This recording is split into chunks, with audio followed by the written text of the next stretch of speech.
Would you like to paint landscapes like this, but your images end up looking blotchy like this one here?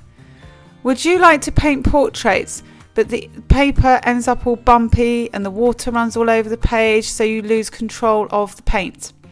In today's tutorial, I'm going to take you through the do's and don'ts of how to use watercolour and give you tips that will lead you on the path to watercolour success. The first watercolour don't is don't use copier paper for watercolour painting. The reason is it can't cope with the amount of water, especially if you are using a wet on wet technique. If you are using watercolour, you should be using at least 200 GSM watercolour paper. For this demonstration, I will be using 300 GSM Arches watercolour paper. This first one here is on the copier paper, and you will see the marks are not blending in and the water is sitting on top of the paper. Next, we are painting on top of the drawing or sketching paper, which is 150 GSM. This paper is okay for wet on dry, where you're not applying too much water, but if you were to do wet on wet technique, so I'm going to apply a lot of water for this demonstration, again the paper bends and buckles and can't cope with the amount of water. You'll also see that there are tiny little marks on top of the paper where the paper has lifted and the fibres have lifted with the paint. This sample here has been painted on the 300 GSM cold pressed Arches paper. As you can see, the strokes have blended well and they have soaked into the paper because the watercolour paper is designed for watercolour. So here are the three samples. On the far left, I have the copier paper, and you can clearly see the puddle of water has gathered all the paint and it looks a bit of a mess. In the middle, it looks fairly okay, but there is a very wobbly surface where the water has warped the paper. And on the far right is the best result, which is on the 300 GSM watercolour paper, where the brush strokes have blended and also the paper has kept its shape.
When using the wet on wet technique and you have applied your first layer of water, don't allow the paper surface to start to dry out.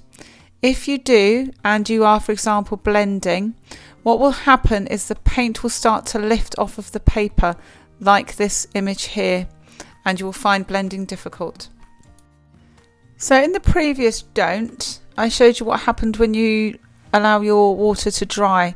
I'm now going to show you what happens when you have too much water. You'll start to get what's known as cauliflower effect or watercolour blooms, and this is what happens. You end up with these kind of messy marks, and so you might want those marks for an effect, say for example a cloud, but if you want to have control, the best thing to do is to add water and allow it to soak in, as I will be showing in the next clip. One really important thing to remember about the wet on wet technique is when you are applying your layer of clean water, use a large brush and ensure that you cover all areas of the paper before you start. So brush up the way, brush down the way. Make sure you have got into all the corners so that when you are applying your paint it will blend smoothly. You will notice obviously with time lapse that I was working quickly with my brush. I was trying to blend all of my marks before the paint dried, as opposed to the previous one where I was working a lot more slowly. That is because I don't want the paint to lift before I have blended the marks. And now I have a nice smooth effect as opposed to the one that was produced previously. When using watercolours, pencil lines are very visible through the watercolours because it's a very light paint. So when sketching, you need to make sure your sketches are very light. Here is an example of an image where I've used a pencil outline. And here I'm starting an image with a very fine line using a mechanical pencil, and I've rubbed out the line with a putty rubber so you can barely see the outline. Again, I'm using the same colour paints, and you will see a clear difference between the one that has a pencil outline and the one that hasn't.